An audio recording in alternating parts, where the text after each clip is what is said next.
खबर दिन भर में आपका इस्तकबाल। मैं हूं आपके साथ आपका मेजबान रहीम अहमद खान। नजर डालेंगे देश और दुनिया की तमाम बड़ी खबरों पर। आगाज हेडलाइंस के साथ करेंगे। सुर्खियों को पेश करने में ताउन किया है डॉक्टर ऑर्थो ऑयल के साथ साथ डॉक्टर ऑर्थो कैप्सूल्स साथ लेना ना भूलें। जंतर मंतर तुलबा मुजाहिरीन पर मुबैना पुलिस ज्यादती की जांच। सुप्रीम कोर्ट ने साबिक जज आर सुभाष रेड्डी की सरबराही में कमेटी तश्कील देने का किया ऐलान।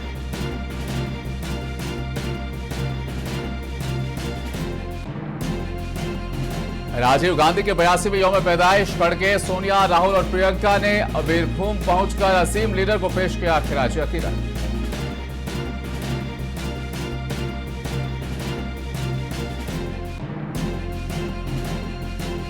आसाम के सैलाब मुतासरीन की बाज़ाबातकारी पर वज़ीर आज़म से हेमंत बिस्वा शर्मा की मुलाकात। मुतासरा इलाकों की तामीर नौ पर हुआ तबादला ख्याल। बांग्लादेश में सदारत इंतखाब। मिर्जा फखरुल इस्लाम आलमगीर ने नए सदर मुंतखब कर लेंगे ओहदे और राजदारी का हलफ।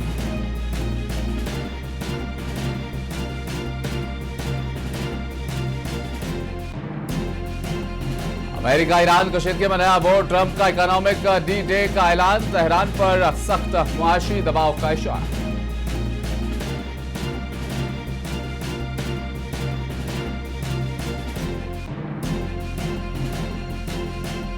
खार्किव पर रूसी मिसाइल हमलों में 16 अफराद हलाक, 33 जख्मी। मॉस्को रीजन पर 250 से ज्यादा यूक्रेनी ड्रोन बरसे।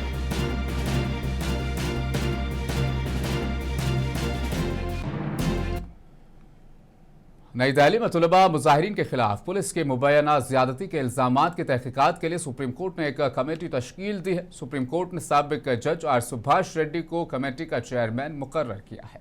कमेटी में साबिक हाईकोर्ट जज आर के झा और शैलेंद्र कौर को, साबिक सीबीआई डायरेक्टर आर के शुक्ला और मेघालय के रिटायर्ड डीजीपी एलआर बिश्नोई को भी शामिल किया गया है। अदालत ने कमेटी को तुलबा मुजाहिरीन के खिलाफ पुलिस कार्रवाई से मुतालिक इल्जामात की जांच करके हकायक सामने लाने की जिम्मेदारी सौंपी है।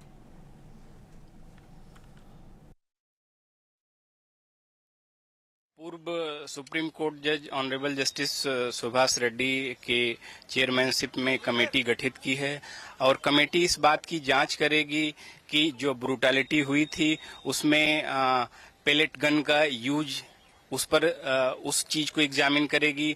महिलाओं के खिलाफ जो मोलेस्टेशन हुआ था, जो लाठीचार्ज हुआ था, जो इलेक्ट्रिक शॉक्स का यूज हुआ था, इन सब एस्पेक्ट से, और तमाम एस्पेक्ट हैं, ये मेन एस्पेक्ट हैं, इन सब पर कमेटी जांच करेगी और जांच करके अपनी report supreme court of India को सौंपेगी। हम लोगों ने नई दिल्ली में साबिक वज़ीर आज़म राजीव गांधी के 82वें यौम पैदाइश के मौके पर कांग्रेस सदर मल्लिकार्जुन खड़गे, सोनिया गांधी, राहुल गांधी और प्रियंका गांधी समेत पार्टी के सीनियर रहनुमाओं ने वीरभूमि पहुंचकर राजीव गांधी को खिराज अकीदत पेश किया। इस मौके पर वज़ीर आज़म नरेंद्र मोदी ने भी साबिक वज़ीर आज़म राजीव गांधी को उनकी यौम पैदाइश पर याद करते हुए खिराज अकीदत पेश किया। राजीव गांधी 20 अगस्त 1944 को पैदा हुए थे और 21 मई 1991 को उनका इंतकाल हुआ। वो 31 अक्टूबर 1984 से 2 दिसंबर 1989 तक हिंदुस्तान के वज़ीर आज़म रहे।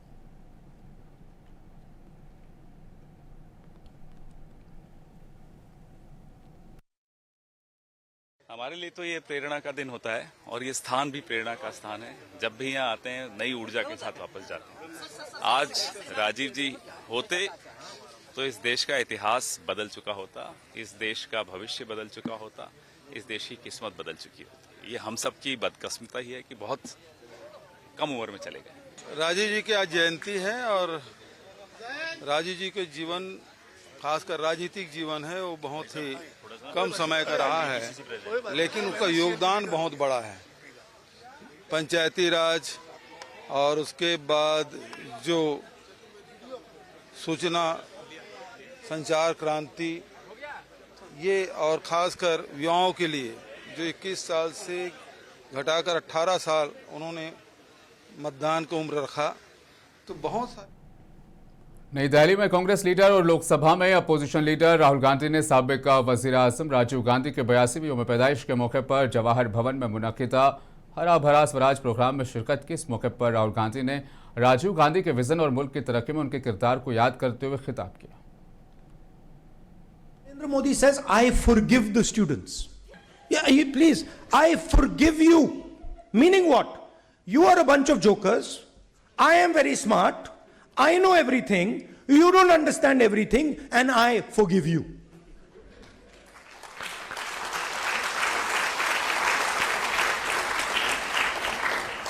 Then suddenly they got scared, and Mohan Bhagwatji says, no, we should not attack the students. You are attacking the students every day because you believe you know the truth. If a student comes to me, in my mind, he knows or she knows her truth better than I will ever know their truth. My job is to listen to it. My job is to appreciate it. My job is to try and understand it. But I don't know it. I will never know it. That is really the political fight that is taking place. Karnataka के वज़ीर आला DK. Shiv Kumar ने कहा कि गांधी खानदान ने मुल्क के लिए नुमाया खिदमात अंजाम दी हैं और कांग्रेस को मुत्तहिद रखने में अहम किरदार अदा किया। उन्होंने कहा कि कांग्रेस की मुल्क की खिदमत की एक तवील तारीख रही है और पार्टी की मजबूती मुल्क की मजबूती से जुड़ी हुई है। Family is taking this country forward. Whether we are in power or not, that is not the issue. Congress strength is country's strength. Congress history is country history. Congress has been kept united with the Gandhi family. So, the Gandhi family contribution to the nation, no one can match. Indira Gandhi, Rajiv Gandhi, Jawaharlal Nehru, and today, Sonia Gandhi, all of them. Assam के वज़ीर आला हेमंत बिस्वा शर्मा ने नई दिल्ली में वज़ीर आज़म मोदी से मुलाकात करके रियासत में सैलाब मुतासरीन की बाज़ाबादकारी और बहाली के इक़दामात पर तबादला ख्याल किया। हेमंत बिस्वा शर्मा के मुताबिक वज़ीर आज़म ने सैलाब से निपटने और मुतासरीन की मदद करने के लिए हर मुमकिन ताउन जारी रखने के अज़्म का इजहार किया। वज़ीर आला ने आसाम हुकूमत के अगले मरहले की मनसूबाबंदी भी वज़ीर आज़म के सामने पेश की, जिसमें मुतासरा इलाकों की तामीर नो, लोगों की रोजी रोटी की बहाली और बड़े पैमाने पर बाज़ाबादकारी शामिल है। उत्तर प्रदेश के सीएम योगी आदित्यनाथ ने पेशेवराना तालीम और हुनरमंदी तरक्की महकमा के साथ एक अहम इजलास मुनक़िद किया। इजलास में रियासत में नौजवानों को बेहतर तरबियत फराहम करने, हुनरमंदी को फ़रोग़ देने और रोज़गार के मौक़े बढ़ाने से मुतल्लिक़ उमूर पर तबादला ख्याल किया गया। वज़ीर आला ने मुतल्लिक़ा हुकाम को हुनरमंदी की तरबियत के निज़ाम को मज़ीद मौसर बनाने और नौजवानों को सनअत की ज़रूरत के मुताबिक तरबियत फराहम करने की हिदायत दी। इजलास में महकमा की मुख्तलिफ़ स्कीमों और पेशरफ्त का भी जायज़ा लिया गया। नई दिल्ली में वकला के एक ग्रुप ने बार काउंसिल ऑफ इंडिया के दफ्तर के बाहर एहतजाज किया। मुजाहिरीन ने काउंसिल के कामकाज में मुबैना बेज़ाब्तगियों का इल्ज़ामात आयद करते हुए चेयरमैन मनन कुमार मिश्रा के इस्तीफे का मुतालबा किया। एहतजाज all India young advocates association की जानिब से किया गया, जिसे कॉकरोच जनता पार्टी ने भी हिमायत दी। वकला ने एडवोकेट्स प्रोटेक्शन एक्ट नाफिज करने, तमाम वकला के लिए इंश्योरेंस कवरेज फराहम करने और लॉ कॉलेजों के बाकायदा शफाफ मुआयने समेत मुख्तलिफ मुतालबात पेश किए। अभी देखते हैं कि रेस्पेक्टेड मेंबर्स बीसीआई के हमारी डिमांड्स को एक्सेप्ट करें और प्रोटेस्ट चलता रहेगा जब तक कि हमारी डिमांड्स फुलफिल नहीं होती हैं। Yes, demands are same sir. Respected chairman sir immediately इस्तीफा दे अपने पद से, और जैसे इस्तीफा देते हैं एक प्रॉपर रिप्रेजेंटेशन के थ्रू, एक कलेक्टिव स्टेक होल्डर्स की मीटिंग के थ्रू एक रिफॉर्म को लेके डिस्कशन हो, आगे प्रोसीड करें बातों को लेके। नई दिल्ली में खारजा अमूर की पार्लिमानी कायमा कमेटी का अहम इजलास मुनक़िद हुआ, जिसकी सदारत रुकन पार्लियामेंट शशि थरूर ने की। इजलास में पासपोर्ट जारी करने के निज़ाम और ई पासपोर्ट से मुतल्लिक़ उमूर का जायज़ा लिया गया। कमेटी ने पासपोर्ट खिदमात को मज़ीद मौसर और जदीद बनाने से मुतल्लिक़ मुख्तलिफ पहलुओं पर गौर किया।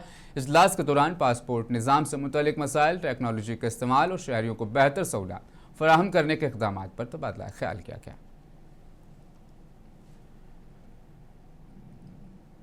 झारखंड में 11वीं से 13वीं जेपीएससी इम्तहानात के जरिए सरकारी मुलाजमीन की तकर्री मनसूख करने वाले नोटिफिकेशन पर हाईकोर्ट की जानिब से रोक लगाए जाने के बाद सियासी रद्दअमल सामने आया। जेएमएम की रुकन पार्लियामेंट महुआ मांझी ने कहा कि झारखंड हुकूमत ने तलबा के मफाद में इन इम्तहानात को मनसूख करने का फैसला किया था, ताहम अब अदालत ने इस फैसले पर रोक लगा दी है। बात यह है कि कुछ कानूनी प्रावधान होते हैं जो किसी के हाथ में नहीं होता। अब छात्रों के आंदोलन को देखते हुए या छात्रों के भविष्य को देखते हुए या जिस तरह से वो हंगर स्ट्राइक कर रहे थे, पानी में भीग रहे थे, तो ये कोई भी संवेदनशील व्यक्ति या सरकार नहीं देख सकती। तो जब उनकी मांग थी तो उन्होंने उनके हाथ में जब जो भी था उन्होंने किया। अब माननीय न्यायालय का है कि वो क्या न्याय करती है। तो ये तो देखिए, इसीलिए CGL का एग्जाम को रद्द करने में काफी समय लगा। और जबकि भाजपा गुजरात के अहमदाबाद में साइबर सिक्योरिटी को मजबूत बनाने के मकसद से अहमदाबाद पुलिस की साइबर क्राइम ब्रांच ने 2 रोजा Connaught shield cyber security hackathon 2026 का इनेकाद किया। गुजरात के DGP GS मलिक ने कहा कि हैकाथॉन का नाम अजीम फलसफी महर्षि कनॉट के नाम पर रखा गया है। इसका मकसद टेक्नोलॉजी के जरिए साइबर स्पेस में मौजूद इंतहाई बारीक और पोशीदा खतरात की निशानदही करते हुए मजबूत साइबर सिक्योरिटी निज़ाम को तैयार करना है।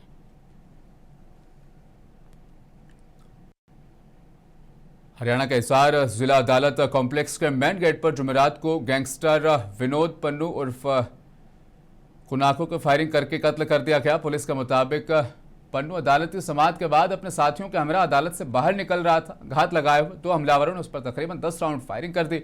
पुलिस ने इस मामले में एक शख्स को हिरासत में लेकर उसके कब्जे से हथियार बरामद किया है।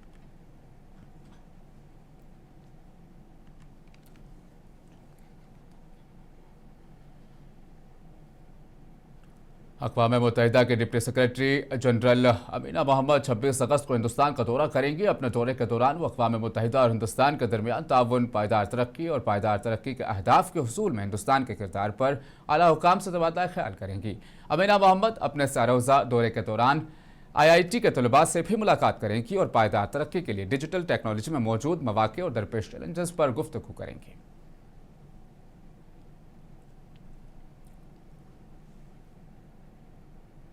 शहबाज शरीफ हुकूमत को इमरान खान की जेल से निजी अस्पताल में मुंतकिली के मामले में एक और कानूनी धक्का लगा है। पाकिस्तानी सुप्रीम कोर्ट ने इस्लामाबाद के चीफ कमिश्नर की जानिब से दायर की गई नजरसानी दरख्वास्त पर एतराज़ात के साथ वापस कर दी है। दरख्वास्त अदालत उस्मा के 18 अगस्त के हुक्म के खिलाफ दायर की गई थी, जिसमें इमरान खान को तिब्बी मुआयने और इलाज के लिए अडियाला जेल से इस्लामाबाद के शिफा इंटरनेशनल हॉस्पिटल मुंतकिल करने का हुक्म दिया गया था।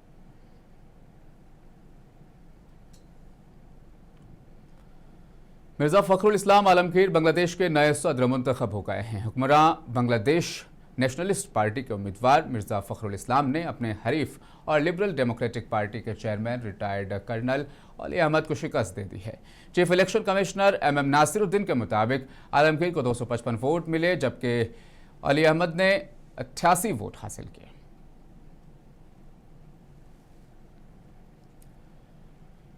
अमेरिका और ईरान के दरमियान जारी कशीदगी के एक बार फिर संगीन मरहले में दाखिल हो गई है। अमेरिकी सदर डोनाल्ड ट्रंप ने ईरान के खिलाफ इक्तसादी D-Day का ऐलान करते हुए तेहरान पर गैर मामूली मुआशी दबाव डालने का इशारा दिया है। ट्रंप के मुताबिक वाशिंगटन ईरान को आलमी मालियाती और तिजारती निज़ाम से मजीद अलग थलग करने के लिए सख्त इक़दाम करेगा, जबकि ईरान को माली तिजारती सहूलत फराहम करने वाले मुमालिक इदारों और कंपनियों को भी संगीन मुआशी नताइज का सामना करना पड़ सकता है। ट्रंप का ईरान के खिलाफ सख्त तरीन इक्तिसादी पाबंदी का ये ऐलान ऐसे वक्त में सामने आया है जब अमरीका और ईरान के दरमियान मुज़ाकरात तातुल का शिकार हैं, आबनाए हुर्मुज़ में कशीदगी बरकरार है और आलमी तवानाई मंडी पहले ही शदीद दबाव में है। ट्रंप ने ईरान के खिलाफ अपनी नई पॉलिसी को अब तक की सबसे सख्त मुआशी कार्रवाई करार दिया है। अमरीकी हिकमत अमली का बुनियादी मकसद तेहरान के लिए बैरूनी आमदनी, तेल की तिजारत, मालियाती ज़राए और बैनुल-अक़वामी तिजारती रवाबित को मज़ीद महदूद करना है। अमरीकी सदर ने ख़ास तौर पर उन ममालिक और कारोबारी इदारों को खबरदार किया है जो ईरान को किसी भी किस्म की लाइफलाइन फराहम करते हैं। इसमें ईरान की तेल की फ़रोख्त, मालियाती लेन देन, फ्रंट कंपनियों, एक्सचेंज हाउसेज और दीगर तिजारती रास्तों को निशाना बनाना शामिल हो सकता है। इस तरह वाशिंगटन की पॉलिसी सिर्फ ईरान पर पाबंदियों तक महदूद नहीं रहती, बल्कि ईरान के साथ कारोबार करने वाले तीसरे ममालिक पर भी दबाव बढ़ाने की तरफ इशारा करती है। इसी दौरान ईरान के वजीर खारजा अब्बास अराक्ची ने ट्रंप के ऐलान को मुस्तरद करते हुए इसे अमरीका की अपनी मुआशी मुश्किलात से तवज्जो हटाने की कोशिश करार दिया है। अराक्ची ने कहा कि नाम निहाद इकोनॉमिक D-Day दरअसल अमरीका के अपने बुहरान, गैर मामूली कर्जों और बढ़ते हुए सूदी अखराजात से तवज्जो हटाने का हरबा है। उनके मुताबिक वाशिंगटन की नाकाम पॉलिसियों को मजीद सख्त करना अमरीका को एक और शिकस्त और ईरानी अवाम में मजीद अमरीका मुखालिफ जज्बात की तरफ ले जाएगा। अराक्ची ने अमेरिका की पॉलिसी को इक्तिसादी दहशतगर्दी करार देते हुए मौक़िफ़ इख्तियार किया कि इसके असरात सिर्फ ईरान तक महदूद नहीं रहेंगे बल्कि आलमी मईशत और मुख्तलिफ ममालिक की खुद मुख्तारी को भी मुतासिर कर सकते हैं। ब्यूरो रिपोर्ट, मुंसिफ टीवी। इजरायली फौज ने गजा में हमलों के तहकीकात का ऐलान किया है। जंग के दौरान फौजियों के तर्ज अमल से मुतल्लिक 150 वाक़यात का जायजा लेने के बाद इंतहाई अहम वाक़यात की तफ्तीश का फैसला किया है। इजरायली फौज के इस फैसले को मशरिक़ वस्ता में अहम पेशरफ्त समझा जा रहा है। इस्राएली फौज ने पहली बार तस्दीक की है कि उसने 5 साला फलस्तीनी बच्ची हिंद रजब को ले जाने वाली गाड़ी पर फायरिंग की थी। हिंद रजब 2024 में गजा में अपने 6 रिश्तेदारों के साथ हलाक हो गई थीं। हमले के वक्त हिंद रजब इब्तिदाई तौर पर जिंदा बच गई थी और उसने फोन पर मदद के लिए अपील की। उसकी ये फोन कॉल कई घंटों तक जारी रही। हिंद को बचाने के लिए एक एम्बुलेंस रवाना की गई, जिसके बारे में बताया गया है कि उसकी रवानगी इस्राएली फौज के साथ राब्ते और ताउन से हुई थी। ताहम एम्बुलेंस पर भी गोलाबारी की गई, जिसके नतीजे में 2 हेल्थ वर्कर्स भी हलाक हो गए। हिंद रजब की लाश कई रोज बाद बरामद हुई। उसके साथ उसके वो रिश्तेदार भी मुर्दा हालत में मिले जो हमले के दौरान गाड़ी में मौजूद थे। इस वाक़े के बाद गजा में शहरियों और तिब्बी इमदादी कारकुनों के तहफ्फुज़ से मुताल्लिक संगीन सवालात उठने लगे थे। गजा में इस्राएली फौज ने जंग के दौरान फौजियों के तर्ज अमल से मुताल्लिक 150 वाक़यात का जायजा लेने के बाद हिंद रजब वाक़े के अलावा एक और वाक़े की तहकीकात का ऐलान किया है, जो रफा में हुआ था, जिसमें 15 हेल्थ वर्कर्स हलाक हो गए थे। इस वाक़े में दस्तयाब फोन की फुटेज और वाहिद जिंदा बच जाने वाले पैरामेडिक के मुताबिक एक एम्बुलेंस जख्मियों को निकालने जा रही थी कि उस पर फायरिंग की गई। बाद में दीगर इमदादी गाड़ियों को भी निशाना बनाया गया जो पहली एम्बुलेंस की तलाश में पहुंची थी। इस्राएली फौज ने 3 दीगर हमलों पर मुजरिमाना तहकीकात न करने का फैसला किया है, जिनमें वर्ल्ड सेंट्रल किचन और डॉक्टर्स विदाउट बॉर्डर्स की इमदादी कारकुनों की हलाकतें शामिल हैं।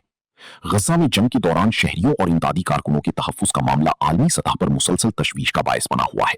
अब इस्राएली फौज की जानिब से ऐलान करदा तहकीकात इस बात का तयन करेंगी कि इन हलाकतों में जिम्मेदारी किस पर आयद होती है और क्या फौजी कवानीन की खिलाफ वर्जी हुई है।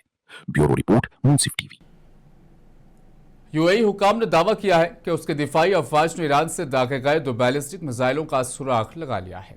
मिसाइल हमले के इल्जाम के बाद मुत्तहिदा अरब अमारात ने बुध के रोज ईरान के साथ तमाम तिजारती, कारोबारी और माली लेन देन हुक्म सानी मुअत्तल कर दिए। ईरान की जानिब से यूएई पर मिसाइल हमले के इल्जाम को मुस्तरद किए जाने के बावजूद कशीदगी कम होने के बजाय मजीद बढ़ती दिखाई दे रही है।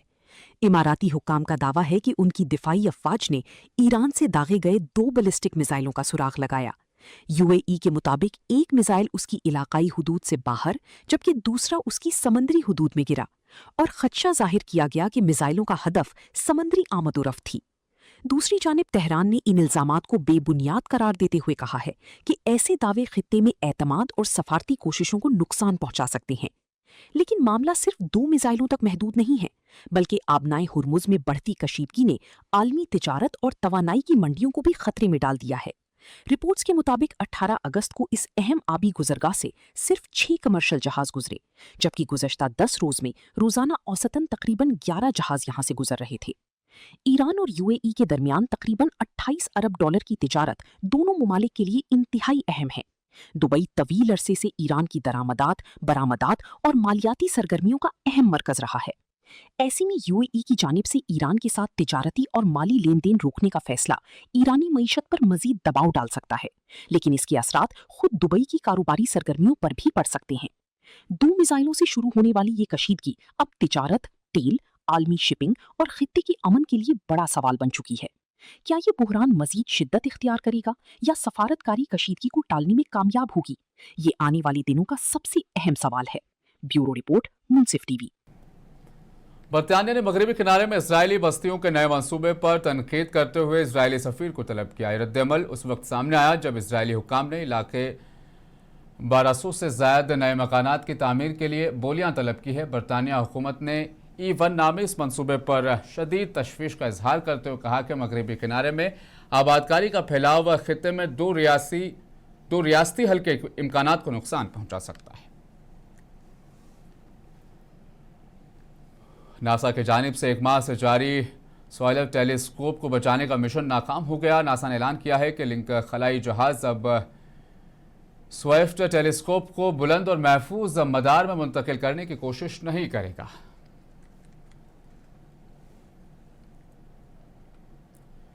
यूक्रेन के दारुल हुकूमत कीव पर रूसी मिसाइल हमलों में कम से कम 16 अफराद हलाक जबकि 33 जख्मी हो गए। हुकाम के मुताबिक रात गए होने वाले हमलों में रिहायशी इलाकों और गोदामों, एक तिब्बी मरकज और मुतअद्दिद स्कूलों को भी नुकसान पहुंचा। रात के अंधेरे में होने वाले रूस के हमलों से यूक्रेन का दारुल हुकूमत कीव एक बार फिर धमाकों से दहल गया। यूक्रेनी हुकाम के मुताबिक रूसी मिसाइलों ने कीव के रिहायशी इलाकों और गोदामों को निशाना बनाया, जिसके नतीजे में बड़े पैमाने पर तबाही हुई।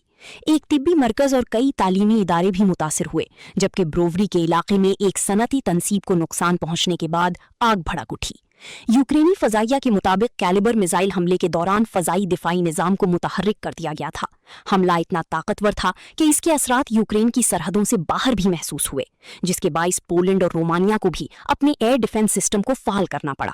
पोलैंड ने जंगी तैयारे फजा में भेजे, जबकि रोमानिया को 2 स्पेनिश फाइटर जेट्स और एक रोमानियाई हेलीकॉप्टर फजाई हुदूद के दिफा के लिए इस्तेमाल करना पड़ा।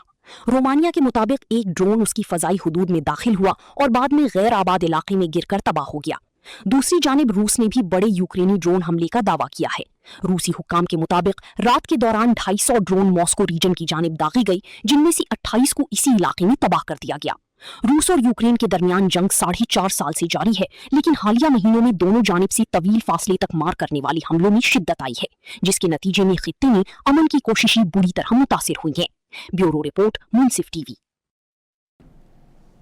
जनूबी कोरिया के मुताबिक प्योंगयांग ने जुमेरात को अपने मशरिकी साहिल से एक नामालूम प्रोजेक्टाइल फायर किया। यह पेशरफ्त ऐसे वक्त में हुई है जब अमेरिकी सदर डोनाल्ड ट्रंप शुमाली कोरिया के रहनुमा किम जोंग उन से मुलाकात के इम्कानात पर बात कर रहे हैं। दूसरी जानिब जनूबी कोरिया ने दावा किया है कि शुमाली कोरिया के पास तकरीबन 80 से 120 जौहरी वॉरहेडर्स हो सकते हैं।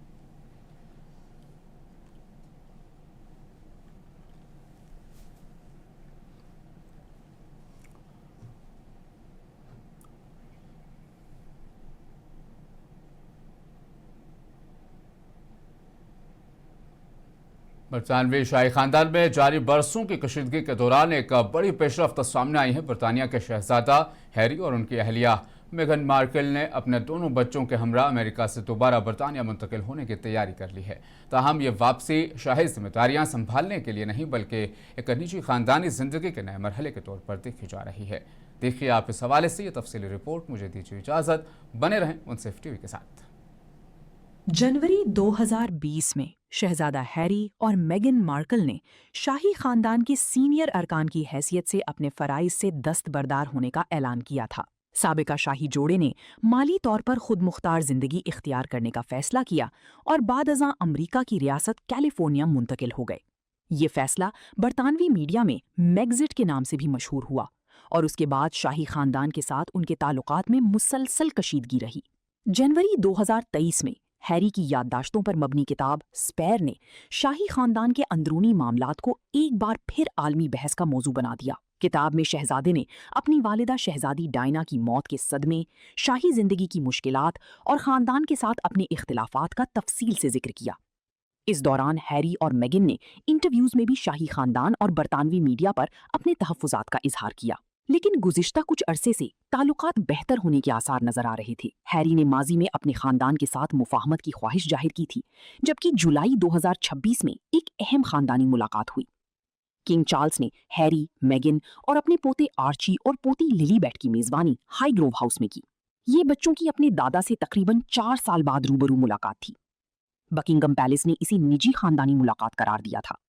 इतिलात के मुताबिक ससेक्स जोड़ा इसी महीने बरतानिया मुंतकिल होने का इरादा रखता है, जबकि उनके बच्चे सितंबर से बरतानवी स्कूल में तालीम हासिल करेंगे। खानदान लंदन से बाहर एक निजी और गैर शाही रिहाइश का हमें क़याम करेगा।